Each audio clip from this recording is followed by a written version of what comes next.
Bill Gates, what's your favorite animal? Dog. What's your favorite food? Hamburger. What do you eat for breakfast? Nothing. What is your worst fear?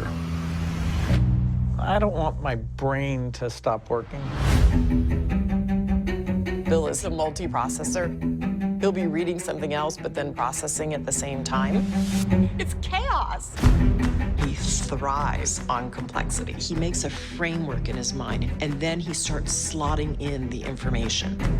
If something doesn't line up, and he gets really frustrated, it's scary. But when Bill stills himself, he can pull ideas together that other people can't see.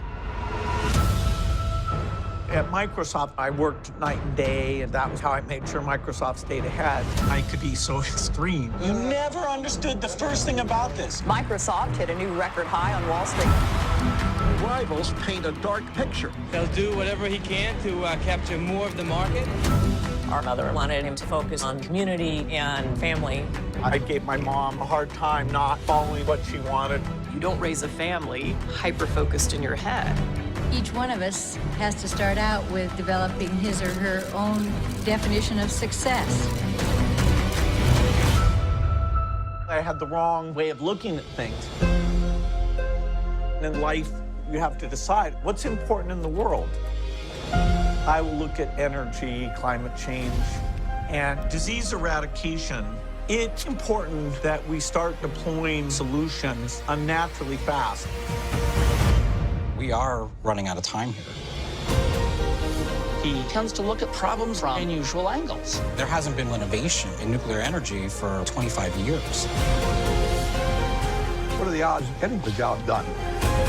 If you want to make a dent in this, you better think in wholesale magnitudes. He's at his best when the deck is stacked against him. There's many challenges. This is harder than I expected. Ultimately, it's not what you get. It's what you become.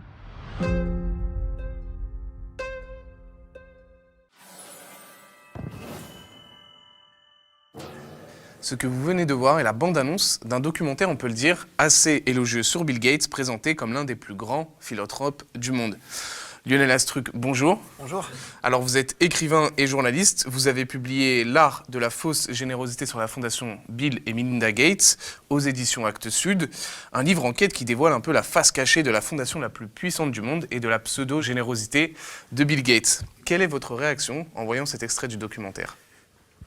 Pour tout vous dire, en fait, c'est ce genre de message qui m'a poussé à écrire le livre. Ils en font tellement trop, justement, dans ce... Alors, maintenant, on va voir le documentaire, ça n'est que l'annonce, mais on voit bien que ça va être une hagiographie très complaisante, très mielleuse, qui va nous présenter un homme qui est plus proche du Dieu que de l'homme normal.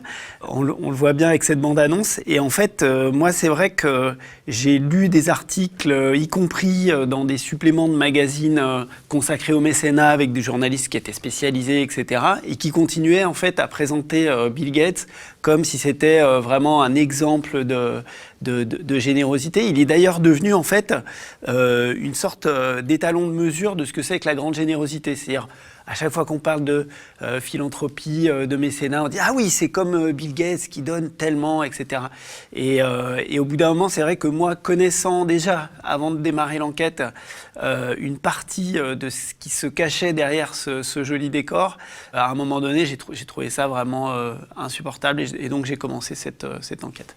Alors dans le livre, vous développez un terme, le philanthrocapitalisme. Est-ce que vous pouvez nous expliquer ce que c'est ? Oui, le philanthrocapitalisme, c'est donc un mélange de générosité et de capitalisme. Et l'idée, en fait, des tenants de ce mouvement, qui sont tous de très très grandes fortunes, c'est qu'en fait, ils vont pouvoir, à travers la générosité, faire des affaires. Et c'est l'idée aussi que, en fait, finalement, ils font le constat que la philanthropie actuelle, elle n'est pas assez efficace et que si elle voulait être plus efficace, il faudrait qu'elle utilise les méthodes du capitalisme. Ce que ça suppose, c'est qu'en fait, le philanthrocapitalisme met au centre de son fonctionnement les grandes entreprises, les multinationales, et surtout des méthodes capitalistiques et commerciales. Et donc, si la philanthropie vient alimenter le commerce qui les rend riches, eux, ça ne pose aucun problème. Il n'y a donc pas de remise en question de la justice sociale. Il n'y a pas de remise en question du système. En fait, ce qui est dingue, c'est que l'argent de la fondation provient d'investissements auprès de grandes entreprises, des grandes entreprises qui contribuent justement à la pauvreté dans le monde. Ça, est-ce que vous pouvez nous expliquer? Le financement de la fondation Bill et Melinda Gates, c'est vrai que ce qu'on voit de l'extérieur, c'est on a l'impression qu'il y a des dons très importants qui sont faits. Bon, en tant que journaliste, on doit en fait simplement, je crois, analyser les faits. Et les faits, c'est que entre 2011 et 2019, eh bien, la fortune de Bill Gates, elle est passée de 56 milliards à 96 milliards d'euros. Donc, elle a augmenté de 40 milliards d'euros en 8 ans. Donc on ne peut pas dire qu'il est en train vraiment de se dépouiller au profit des pauvres. Alors comment il fait pour à la fois accroître sa fortune dans de telles proportions qui sont vraiment astronomiques et en même temps faire croire qu'il est généreux dans le monde entier, que c'est l'homme le plus généreux? En fait, c'est un système de placement, effectivement, comme vous l'avez dit. Et ces placements, ils sont faits via ce qu'on appelle un trust, c'est-à-dire un fonds d'investissement. Donc, à la fondation est adossé un fonds d'investissement.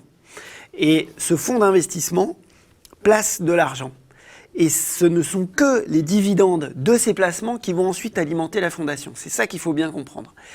Alors, ça, à la limite, je dirais, ça pose pas de problème si les investissements sont vraiment irréprochables. Ou alors si les investissements eux-mêmes contribuent à ce qu'on appelle l'économie sociale et solidaire. Mais là, où investit le trust de la fondation Bill et Melinda Gates?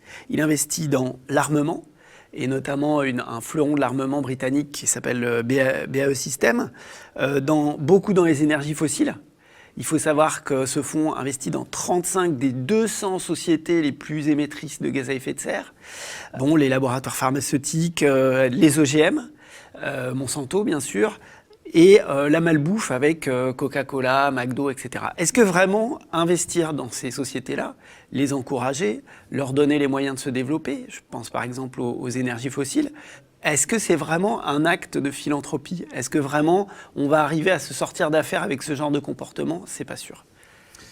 La Fondation Gates couvre des domaines très vastes, tels que la santé, l'éducation et l'agriculture. Mais alors, sous couvert de philanthropie, c'est ce que vous révélez dans le livre, en fait, sa fondation, elle aide surtout des grands groupes à conquérir des marchés comme Coca-Cola, par exemple. Oui, c'est ça qui est vraiment...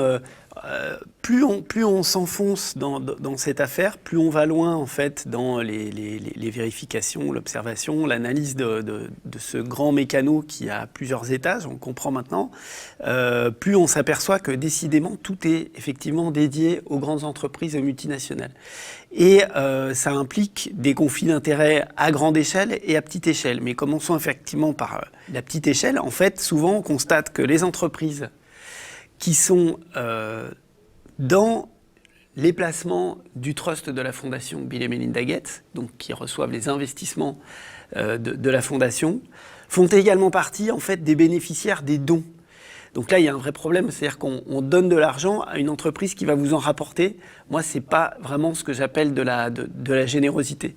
On a plusieurs cas où on peut vraiment vérifier ça sans problème, et notamment Coca-Cola, qui effectivement a eu en 2014 538 millions d'euros de placement du trust de la Fondation Gates, et qui par ailleurs profitait de programmes destinés à former 50 000 agriculteurs pour qu'ils puissent cultiver des fruits de la passion. Donc ça se passait au Kenya. Bon, pour Monsanto, c'est le conflit d'intérêts encore plus énorme, à tel point qu'un ancien haut responsable de Monsanto, Rob Horch, fait partie de l'équipe de la fondation aujourd'hui. Donc la fondation Bill et Melinda Gates en Afrique, c'est vraiment le cheval de Troie en fait des OGM et de Monsanto. Donc effectivement, donner à de grandes entreprises comme Monsanto, Coca-Cola ou McDonald's, c'est pas sûr que ce soit vraiment une méthode qui nous fasse changer de paradigme et arriver à une vraie solution, quoi. Oui, et surtout, en plus, la fondation, elle aide surtout des ONG dont le siège est basé aux États-Unis. Elle n'aide pas les ONG qui sont dans les pays en Afrique. Ça, c'est très intéressant. En fait, c'est un constat qui a été dressé par une revue scientifique britannique, The Lancet, qui, en fait, s'est aperçu de deux choses. Donc, ils sont plus axés sur la santé, mais ils se sont aperçus que la fondation Bill et Melinda Gates, qui donnait une image d'être très proche de l'Afrique, donc on voit souvent Bill Gates et sa femme avec les Africains, etc. En fait, ils n'ont pas confiance du tout dans ce qui se passe en Afrique et dans les Africains eux-mêmes et dans les populations qu'ils aident de manière générale. Et ils préfèrent en fait que leur argent passe par des pays riches. Et en réalité, seuls 5% de l'argent qu'ils donnent arrive sur place.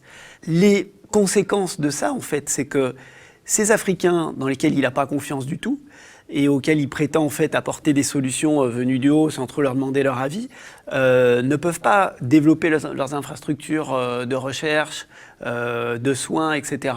Et ils sont en fait obligés d'accepter les missions qui viennent soit de grandes agences de l'ONU, soit effectivement de grosses ONG, quoi. Ce qui est encore plus pernicieux, j'allais dire, c'est que là où ça rejoint les conflits d'intérêts, c'est qu'on s'aperçoit aussi que lorsque, et ça c'est encore le Lancet, donc cette revue scientifique qui le dit, lorsque la fondation Bill et Melinda Gates choisit des programmes à financer, elle préfère financer des programmes qui vont susciter la création de marchés plutôt que d'autres qui vont autonomiser en fait les gens qui ont des problèmes.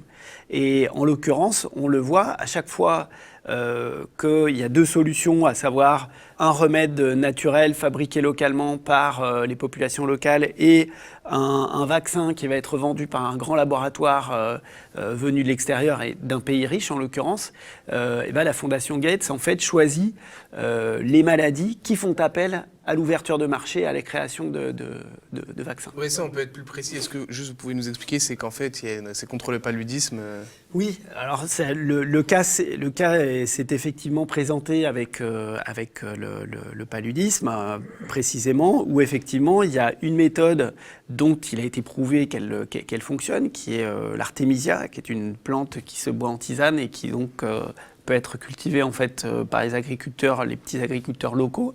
Et si c'est bien administré, si c'est bien pris, ça marche vraiment bien, quoi.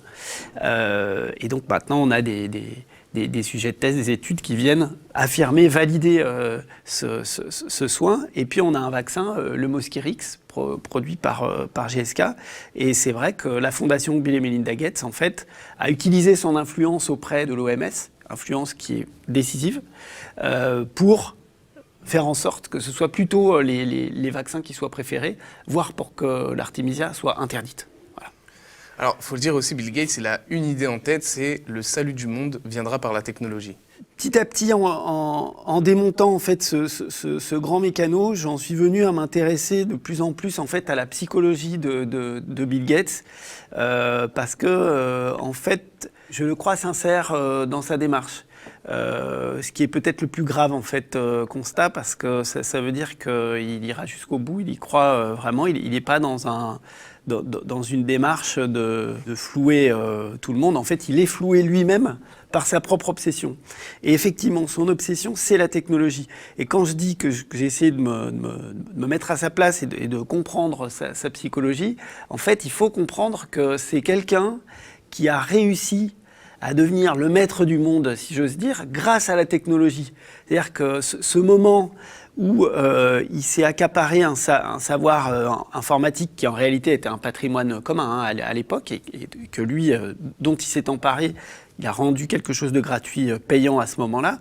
Et il a eu aussi cette intuition et cette capacité de travail assez incroyable qui ont fait qu'il est passé devant tout le monde et qu'il a construit des monopoles autour de l'informatique. C'est ça qui a fait de lui ce qu'il est aujourd'hui. Et donc pour lui, la technologie, c'est quelque chose d'indépassable.